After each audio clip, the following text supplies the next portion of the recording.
ఈరోజు ఆంధ్రప్రదేశ్ రాష్ట్రంలో జరుగుతున్నటువంటి విచిత్రమైన పరిస్థితులంతా కూడా చూస్తున్నాం. ఇన్వెస్ట్మెంట్ తీసుకొని వస్తాం, రాష్ట్రానికి చాలా పెట్టుబడులు తీసుకొని వస్తాం. ఈ పెట్టుబడుల ద్వారా ఇక్కడటువంటి సామాన్య ప్రజల జీవితాల్లో వెలుగు తీసుకొని వస్తామని చెప్పి చంద్రబాబు నాయుడు గారికి ప్రతి సంవత్సరం ఆయన అధికారంలో ఉన్నటువంటి ప్రతి సంవత్సరం కూడా డావోస్కు పోవడం ఒక సాంప్రదాయం అయిపోయింది. 2014 నుంచి 2019 వరకు 5 సంవత్సరాలు పోయినాడు.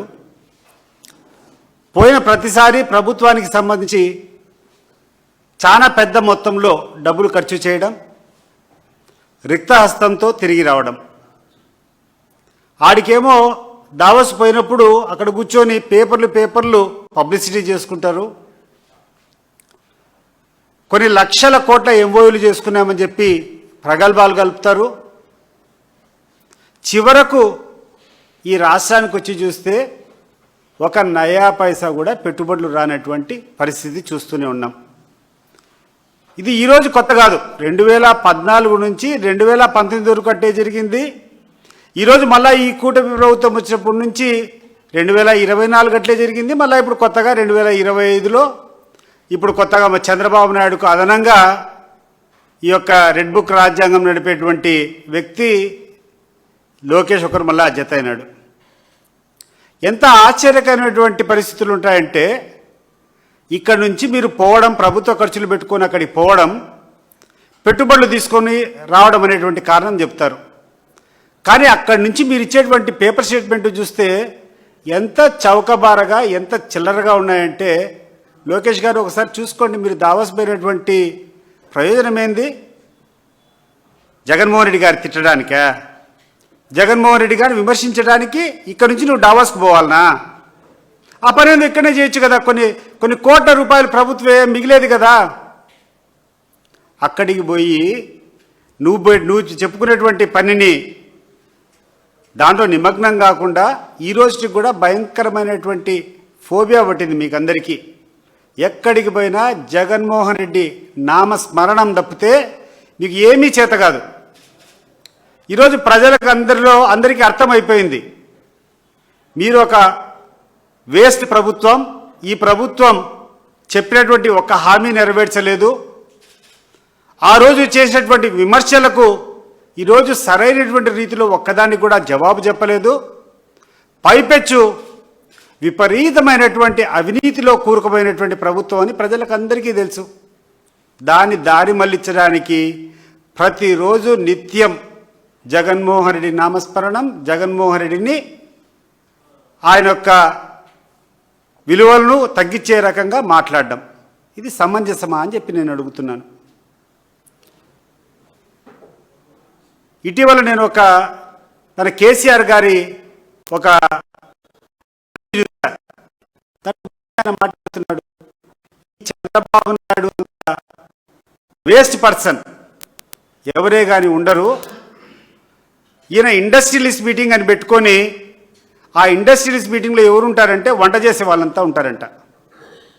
ఆడ వంట చేసేటువంటి వాళ్ళకందరికీ ఏదో మంచి గుడ్డలు వేసుకొని వచ్చి ముందర కూర్చోబెట్టుకొని వాళ్ళని పెట్టుబడిదారులు అని చెప్పేటువంటి సాంప్రదాయం ఉందని చెప్పి కేసీఆర్ చెప్పినటువంటి మాటలు. దాదాపు చంద్రబాబు నాయుడు ముఖ్యమంత్రిగా ఉన్నటువంటి హయాంలో ఆయన చేసినటువంటి ఎంఓయూలు 23 లక్షల కోట్ల రూపాయల దాకా ఎంఓయూలు ఇప్పటి వరకు ఆయన చేసుకున్నాడు. ఈ ఎంఓయూల్లో ఎన్ని మెటీరియలైజ్ అయినా చంద్రబాబు నాయుడు గారు, లోకేష్ గారు ఒకసారి చెప్పండి.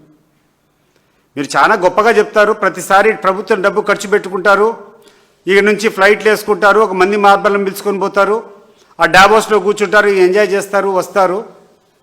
ఇన్ని లక్షల కోట్లు మేము ఎంఓయూలు చేసుకున్నామని చెప్పి గొప్పగా చెప్పుకుంటారు. మీరు ఎంటర్ అయినటువంటి ఎంఓయూస్లో ఎన్ని వాస్తవ రూపం దాల్చినాయి ఈరోజు లోకేష్ గారు, చంద్రబాబు నాయుడు గారు ఈ ప్రజలకు వివరణ ఇవ్వాల్సినటువంటి అవసరం ఉంది. ఎక్కడ చూసినా అవినీతి చూస్తే విపరీతంగా ఉంది. ఇటీవల కాలంలో వీళ్ళు చేసేటువంటి పారిశ్రామికుల అభివృద్ధి లేకుండా ఉంటే డెవలప్మెంట్ పేరుతో వీళ్ళు చేసేటువంటి కొన్ని అగ్రిమెంట్లు చూస్తే అసలు ఆశ్చర్యపోతారు. అవినీతి పరులే ఆశ్చర్యపోతారు, ఇంత పెద్దగా అవినీతి చేయొచ్చా అని చెప్పి. ఉర్సా అనేటువంటి వాళ్లకు ల్యాండ్ అలొకేట్ చేస్తావు 50 పైసలకు. ఏఎన్ఎస్ఆర్ అనే వాళ్లకు, రహేజా, సత్వా, వీళ్ళంతా ఎవరండి? నాకు అర్థం కావడం లేదు లోకేష్ గారు. వీళ్ళందరూ ఎవరు? రియల్ ఎస్టేట్ చేసుకునేటువంటి వాళ్లకు నువ్వు కూర్చొని ప్రభుత్వ స్థలాలు, ప్రజలకు సంబంధించినటువంటి స్థలాలు కారు చౌకగా ఇచ్చేటువంటి అధికారం నీకు ఎవరిచ్చారు అని చెప్పి నేను అడుగుతున్నాం. అదే రకంగా కపిల్ చిట్ ఫండ్స్ ఏమన్నా ఈ దేశానికి, ఈ రాష్ట్ర ప్రజలకి ఏమైనా ఉపయోగకరమైనటువంటి వ్యక్తుల? వాళ్ళకు ల్యాండ్ అలాట్మెంట్ చేస్తావు. లూలు మాల్కు ల్యాండ్ అలాట్ చేస్తావు. ఎవరు ఈ లూలు? వాడు ఈ దేశానికి చేసేటువంటి సేవ ఏంది నాకు అర్థం కాలే. ఎందుకు వాళ్ళకందరికీ మీరు ప్రభుత్వ స్థలాలు ఇస్తారు? ఒకసారి తెలంగాణ ప్రభుత్వంలో మీరు పోయి ఒకసారి విచారించండి. మాదాపూరు ఆ ప్రాంతంలో ఇటీవల ఆ ప్రభుత్వం, తెలంగాణ ప్రభుత్వ స్థలాన్ని వేలం వేస్తే 170 కోట్ల రూపాయలు ఒక ఎకరాకు అమ్మినారు. 170 కోట్లకు. అది పారదర్శకత. ప్రభుత్వ స్థలం నువ్వు ఎవరికైనా కేటాయించాలనుకుంటే దాన్ని ఓపెన్గా నువ్వు ఆక్షన్కి పిలిచి బిడ్స్ని ఇన్వైట్ చేసి, అయ్యా మేము పలాని కారణంగా ఈ భూమిని మేము ఇవ్వాలనుకుంటున్నాం, పలాని వాళ్లకు అర్హతుండే వాళ్ళు బిడ్స్ చేయండి అని చెప్పి పిలిస్తే ఎకరా భూమి 170 కోట్లకు పోయింది హైదరాబాద్లో. మరి ఈరోజు నువ్వు ఉర్సా అనేటువంటి వాళ్ళకు 50 పైసలకి ఇస్తావు. దానికి తోడు దీన్ని లోకేష్ దగ్గరికి పోయి ఎవరో కూర్చొని ఇట్లా విశాఖపట్నంలో ల్యాండ్స్ అన్నీ మీరు 50 పైసలకే 90 పైసలకే ఇచ్చినా అని అని ఎవరు విలేకరు అడిగితే అతని అహంభావం, అతని అహంకారం 99 పైసలకు ఎకరా కాదు, 99 పైసలకు మొత్తం నేను ఇస్తా అంటాడు. ఏం లోకేష్ నాకు అర్థం కావడంలే. మీ నాయన సొమ్ము లేకుంటే మీ అబ్బ సంపాదించినటువంటి సొమ్ము ఏమైనా ఇస్తావా? ఇచ్చుకో. మీ ఊర్లో ఏమైనా మీ అబ్బ సంపాదించినటువంటి సొమ్ము, మీ నాయన సంపాదించినటువంటి సొమ్ము ఉంటే దారాదత్తం చేసుకో. 99 పైసలు కావాలంటే 9 పైసలకి ఇచ్చుకో. ప్రభుత్వం సొమ్మది. నువ్వెవరు? నేను ఇస్తా అని చెప్పేటువంటి అధికారం నీకు ఎవడిచ్చాడు? నీకు నువ్వెవడయ్యా? కౌన్కిస్కా గొట్టం ఈ యొక్క ఆంధ్ర రాష్ట్రానికి. Your after all A minister. నువ్వు ఏమైనా మాట్లాడితే ఇది మా యొక్క ప్రభుత్వ వినాదము. నేను ఈ ప్రభుత్వం పాలసీ మా ప్రభుత్వం ఇచ్చిందని చెప్పుకో. అంతేగాని నీకు ఎవడిచ్చినటువంటి అహంకారము, నేను ఇస్తా అని చెప్పేటువంటి అహంకారం ఏంది? ఏమనుకుంటున్నావు నీ గురించి నాకు అర్థం కావడంలా.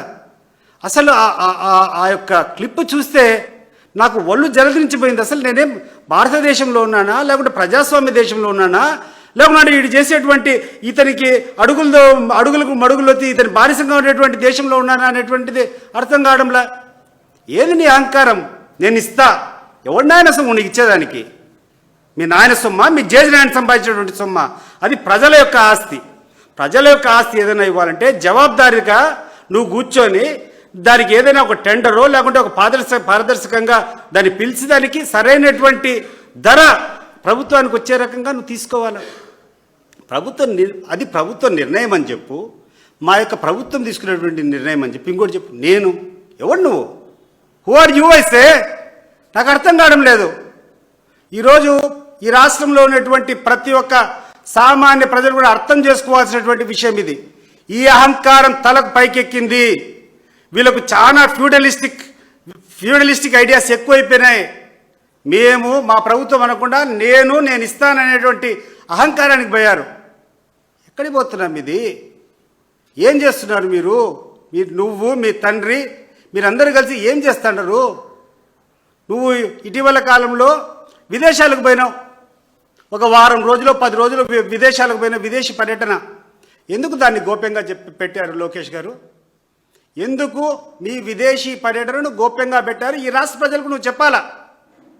మీ ఇంట్లో ఒక ప్రైవేట్ కార్యక్రమం జరిగితే మీ ఇంట్లో ఉన్నటువంటి కుటుంబ సభ్యులంతా ఒక ప్రైవేట్ కార్యక్రమం కోసం సంక్రాంతికి మీ ఊరికి పోతే సంక్రాంతి చేసుకున్నామని చెప్పి అన్ని దాంట్లో బయటకు వస్తుంది, పేపర్లో వస్తుంది, ప్రెస్లో వస్తుంది. మీ ప్రైవేట్ ప్రోగ్రామే కదా. మరి నీ కొడుకులు పాల్గొనేటువంటి ఆటల పోటీలు వస్తాయి, మీరు చేసేటువంటి ప్రైజ్ డిస్ట్రిబ్యూషన్ వస్తుంది, మీరు తినేటువంటి విందు వస్తుంది, మీరు పెద్దలకు ఇచ్చేటువంటి గౌరవం అన్ని పేపర్లు వస్తాయి. మరి మీరు విదేశాలకు పోయినప్పుడు ఎందుకు రాదండి? ఏంటి ఆ గోప్యత? ఎందుకు పోయినారు మీరు? ఎక్కడికెక్కడ తిరిగినారు? మీరు అధికారంలో ఉన్నన్ని రోజులు తప్పకుండా మీరు చేసే ప్రతి ఒక్క కార్యక్రమం కూడా జవాబుదారీగా ఉండాల్సిందే. మీరు కూర్చొని నేను సీక్రెట్గా పోయినా అంటే వాట్ ఈస్ ద సీక్రెట్?